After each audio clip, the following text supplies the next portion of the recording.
Homeschooling is not meant to be a solitary experience, and it was such a blessing in our life that the fear of missing out was real for me. So how do I recommend you get started if you want to start your own homeschool group or co-op?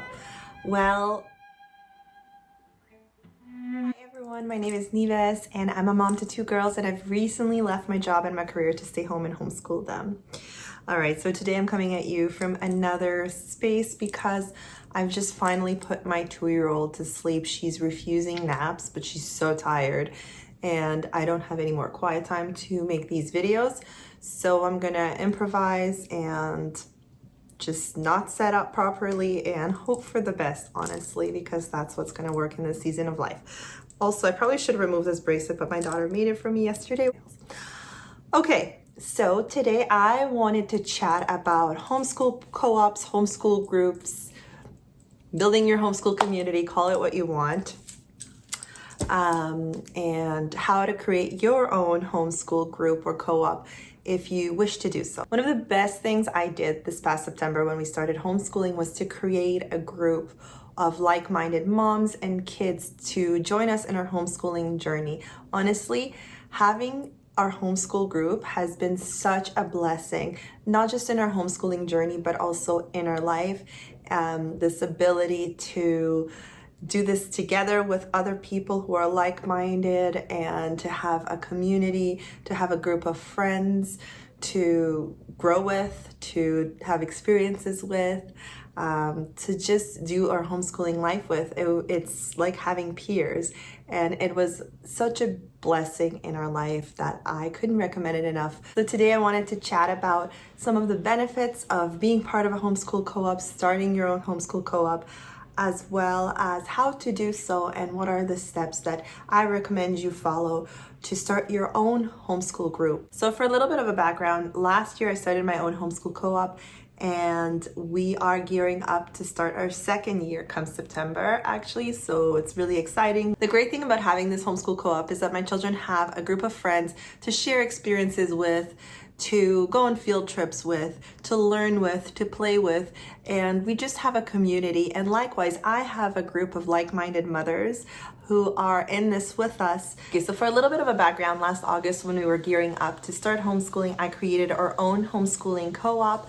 So I've reached out to families in the area and found like-minded families to join our group. We have a consistent number of families. This year we've had 7. Next year we're gonna have 6 that we meet up with every single week, and we do activities with, we learn with, we do experiments with, we go on field trips with. We are just doing this adventure together, and you know, we're all schooling in different ways. We all come from different schooling philosophies, and yet we have this one thing in common, and we get together and we learn together, and it's really, really beautiful. Homeschooling is not meant to be a solitary experience. I know we get a lot of benefits of being the one as their mother. I get a lot of benefits of being the one who chooses what kind of education they get, what kind of things in life they are exposed to, they get inspired by, what goes in their hearts and their brains, and what feeds their minds.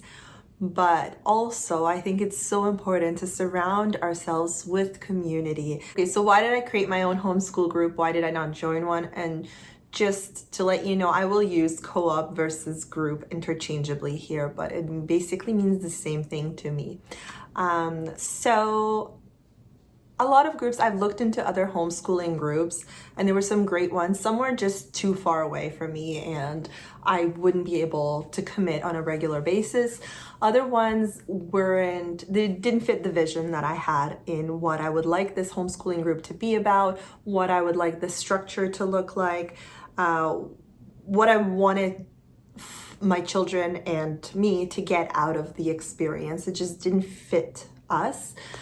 So because I couldn't find a fit, I decided to create really what I have in my mind and what I do envision when I think of what I want our homeschooling peers education experience to be about, if that makes any sense. When I say it wasn't a fit, I had certain criteria in my mind that I wanted out of this experience. I knew I wanted our co-op to be outdoors. I knew I wanted it to be nature-centric. I didn't want any academics being taught there. I think that when it comes to academics, we are homeschooling for a reason. It's to each family their own, and have this as an extracurricular with a nature component to it, because I think that you find a lot of common ground in nature. And so everything else when it comes to structure, what kind of themes we're going to be covering, what our days are going to look like, that was something that I figured out along the way. So being homeschoolers, I admit sometimes the fear of missing out was real for me. When I would see pizza days happening or pajama days, or I remember one evening we actually, our backyard is really close to a school, and I saw all the kids going to school in the evening, and I asked one of the moms what was happening, and she said, oh, it's movie night on Friday. Like that specific Friday was movie night for the school. And I remember thinking, wow, I really wish, we could do something like that. And what's funny is that this co-op actually takes away that whole fear of missing out and more, because we get to do so much more. So we get to have Valentine. We made Valentine boxes on Valentine's Day, and the kids had a Valentine's party, and we gave each other Valentines. We do cookie decorating on Christmas and Secret Santa. We get to go sledding on a weekday. One of the moms has family who has a movie theater in a condo, and so they graciously lent us the space, and we were able to have the kids have a movie night there, and we get to experience so many beautiful things together that I have zero fear of missing out. We also did a lot of other fun things, like we had last winter a candy cane hunt in the woods, and so I remember it was so snowy, it was really fun, and I sent my husband ahead of us, and he hid a bunch of candy canes along on trees, and the kids went and they hunted for them. We went to a pumpkin patch, we go to different museums, we went to visit beekeepers, so we just have lots of fun experiences together. All right, so those are the benefits I found in having our homeschool co-op: the sense of community, just learning together, playing together, having these beautiful experiences together. So how do I recommend you get started if you want to start your own homeschool group or co-op? Well, first things first, I think you need to sit down and really develop what your vision is. What is the purpose of this group? What do you want it to serve in your children's education? So develop your vision, your mission, your why, your how you're gonna get there. And I don't mean this to sound like you're gonna write this down in a formal corporate document, but you need to write it down so that you can understand what it is that you're hoping to gain from this experience, and so that you can create that experience for you, your children, and the rest of the group. And also so that when you are ready to reach out to people and recruit members for your co-op, you actually have a clear vision of what it consists of, what it is not, and so that the people who sign up for it, they're on the same page as you. They get it, they're excited by it, and there's no misunderstandings. Because I think if you leave it ambiguous and if it's a little bit too up in the air, it can become different things to different people. And at the same time, it can really serve no purpose to anyone. So I'm really a firm believer of having a vision and writing that out and understanding it yourself before you can go to others with it. So some questions I asked myself when I was creating my vision for a homeschool group are, what is my ideal homeschooling experience for my children? What am I seeking in this socialization?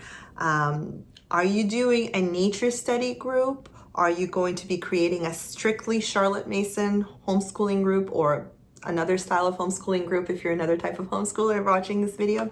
What is the commitment you're going to need from other families? That's a very important one. So for me, I knew I wanted it outdoor-based, nature-based. I wanted a lot of outdoor exploration and hands-on learning, and as well as child-led play. I didn't care whether it was Charlotte Mason based or another type of philosophy. Another thing you have to ask yourself is, what kind of structure do you want your group to have? Do you want to do any formal learning, or is it going to be more extracurriculars based? So for us, like I said, it is very nature-based. There's no formal learning involved. There are learning opportunities constantly, but there is no curriculum we follow. We don't expect the kids to memorize or retain certain things. We are not doing any formal math lessons, reading, writing lessons, God forbid. We're not doing any formal history lessons, though we might touch on historical topics. Same with geography. There's a lot of geography involved in our morning time because we are learning about nature. So that's what our group is like. But you might want to have, I don't know, a few days a week where your kids are actually learning alongside and following a curriculum with other kids.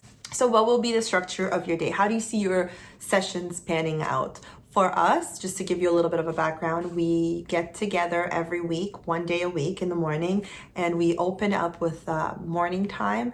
And so each week a different mom leads a morning time with the kids. And so that looks like exposing them to stories through books, poetry. Sometimes we sing songs or sing hymns. And then there's usually a hands-on activity involved or some kind of exploration involved or a craft involved. And then we head out into the forest and we let the kids explore. There's that component of, the morning time, which is led by the parent, and then we move into the child-led component of the session.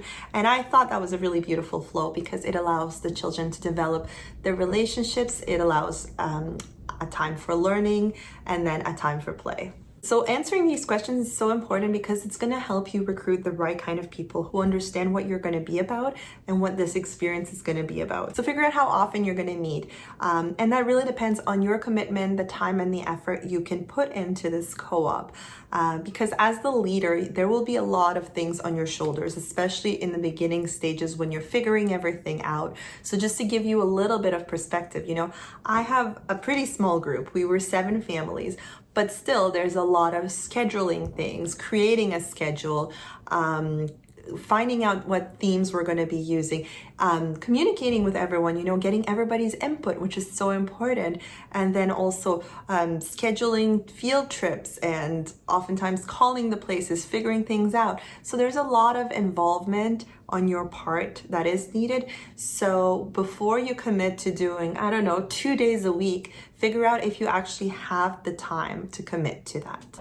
Also, if you're the one hosting it, there's also getting your house or your yard prepared to have people over. So there's a lot of different moving parts involved that will need your effort. And then what is the commitment you're going to require from the other members?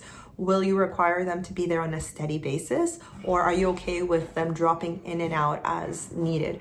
Do you need all the parents to stay as part of the session, or are you okay with a drop-off type of model? So for us, I wanted all the parents involved, and I wanted it to be a steady commitment where it's the same group of families throughout the year. And then figure out where you're going to be hosting this co-op. So for us, this is usually in my backyard. So every week we meet there, and I'm near trails, I'm near parks, I'm near the forest, the river. So it's a really good central spot for us to meet and do our circle time and then head out and explore. And also, I wanted families that were not afraid to brave the outdoors and to spend hours outside, and who weren't afraid to expose their kids to elements, and who also had the same mindset that the outdoors do build children's resilience. So that's the kind of families I wanted to be part of my co-op, and so having it outside at my house worked perfectly for us. Maybe you don't have room inside or outside of your house, and maybe you're going to need to rent a hall, like a library space or a community center space, or even a church space. And then in that case, you would have to charge a fee for the hall rental, or maybe you can meet up outside somewhere, like either at a big park or on a path somewhere near the forest, around a lake somewhere. Like maybe you can have another meetup spot that is outdoors, and then figure out how many families you want as part of your co-op. So I knew I wanted not more than 7 because obviously of where I'm hosting it, which is at my house, so I couldn't accommodate any more. And also, I really love having a smaller group. I mean, I'm saying a smaller group, but it's still about 15 kids that we have, which is a fairly good sized group. But I feel like having a smaller group as opposed to a co-op where, I don't know, I would have hosted 30 kids. First off, it's more manageable for me. I have the time to attend to 7 families joining my co-op. Whereas if I had to take care of 30 or 20 families, taking care of booking a center, taking care of figuring out the schedule for that many people, I think it would be really difficult, and I think I would have given up pretty easily. But, you know, having this is very manageable. But not only that, I think having a smaller group is so helpful in building those tight-knit connections. And it's still such a nicely sized group that the excitement builds up amongst the kids. We get to play different games together. Like, we're really having the best of both worlds, I think, with the number of kids we have in our co-op. For example, if you need to rent out a hall, you might as well invite more families who can help offset the costs. And then you also have more families that you can connect with, make friends with, different kinds of people joining in. So there's pros and cons to both scenarios, a smaller group versus a bigger group. Okay, so this next step is not something that I did, but I've seen other people who are running bigger co-ops do it, and it's to create a board of members, almost like founding members. So when you do create your vision, and when you do reach out to people, and when your members join the co-op, create a board of founding members who are going to be helping with making certain decisions as new members join in. Because I didn't have this experience, but I've heard, like, from people who run bigger co-ops, that sometimes as new members join in, the vision can get distorted, a lot of things can get questioned, or people want to move the co-op in certain other ways, or they want that co-op to look like something they've previously known, for example. And so having that board uphold the initial vision could be very beneficial. Okay, so now that you've brainstormed, I would think it's beneficial for you to put all of that on paper and have that available for future members that are joining, creating some kind of blurb about your co-op so that when you do reach out to members, they know what it's about, they see what your vision is, they understand exactly what the commitment needed from them is, and there's just no surprise. So just to give you a little bit of example of what our vision is for our co-op, so this is what I've created, and this is what I've shared with members in other documents before. So it's a gathering place for homeschooling families to celebrate, grow, and build friendships through the rhythm of seasons and in nature. The co-op is focused on outdoor time, learning about the natural world through seasonally themed activities, books, art, and provides lots of time for child-led exploration and play. Beyond forming friendships, the goal is for our children to develop an affinity for the true good and beautiful things in life. And that's it. I mean, there is the true good and beautiful things in life, which is a very classical and Charlotte Mason idea. And while I said we are not a Charlotte Mason specific co-op, I didn't want any twaddle or YouTube videos being shared as part of the morning time. So I wanted us to be like firm on exactly what we are to feed our children's minds. Okay, so now that you've had your vision figured out and that you have the structure of your co-op and you figured out how many people you want to join in, where you're hosting this co-op, you can start reaching out to people. And where I went and did that is I reached out in our local homeschooling groups on Facebook. I've set out, here's what I'm starting, here's what I picture it's going to be on this day or on that day, depending on participant availability. Message me if you're interested in this. And don't be afraid to be selective. You've worked so hard on developing this vision, on developing the mission that you see this co-op having in your life, in your children's life. So don't be afraid to have conversations with people, to ask questions that you would like answered, to figure out if you have the common values that you want that person to have. Because honestly, you're not going to be everything to everyone. You want people who are going to be as enthusiastic about this as you are, who get your vision. Don't waste people's time, and don't waste your own time welcoming everyone in and then understanding later on that it's just not working out. So yeah, don't be afraid to be selective. So for me, when I made a post on Facebook, speaking of the co-op I'm creating, I actually got an overwhelming amount of interest, more than I was even expecting. So I took it upon myself to have so many conversations. So I've talked to pretty much every single person and figured out if we are a right fit for one another. And somehow, I don't know, by miracle, honestly, by God's miracle, because I don't think I'm this amazing judge of character. I found all these women who I feel fit so perfectly together and all get along together. And I don't know how this happened, honestly, but I think having conversations and just talking from human to human really helps that out. Okay, so now the fun part, start planning your co-op. So I recommend you create a schedule, and it doesn't need to be this like 10 a.m. we're meeting up, 10:05 we are sitting down, but having a schedule of here's what we are learning this day or that day if your co-op has a topic, or even if you're doing a nature study co-op, for example, where you're exploring different trails. Well, creating a schedule of where you will be on what day or what field trips you're going to take what day is so beneficial for the members. It's beneficial to get them excited about the session to come. And it's just, I'm all for removing ambiguity. I don't like ambiguity. I don't like gray areas. I love having everything concrete. So, and I'm pretty detailed, so that's what I do. I create my schedule in Canva, and I do it normally seasonally. So right now I'm working on the fall schedule for the year to come, and I add what topics we're going to be discussing. And now, that I know my group, I can add also the rotation of all the mothers who are going to be teaching what topic. As part of that, I add field trips, I add birthdays that we have as well to celebrate, and yeah, I just like making it formal. So there it is. I'm a big fan of homeschooling groups, homeschooling co-ops. I think they promote such a beautiful sense of community. You can build so many beautiful connections within them.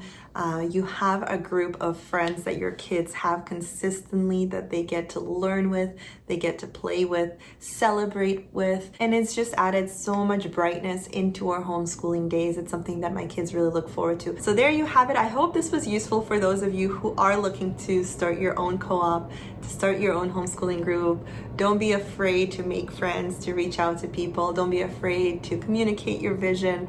And if there is nothing out there that is working out for you, really take it within your own hands and spend that time developing what it is you want your kids' homeschooling experience to be about. What do you want out of the co-op socialization? And sit down and present it to people. So if you are looking to start your own homeschool co-op and to create your own tribe and find friends, I pray that you do, and I really hope that this video helps you get there. And that's about it from me. I will see you in my next video. Bye everyone.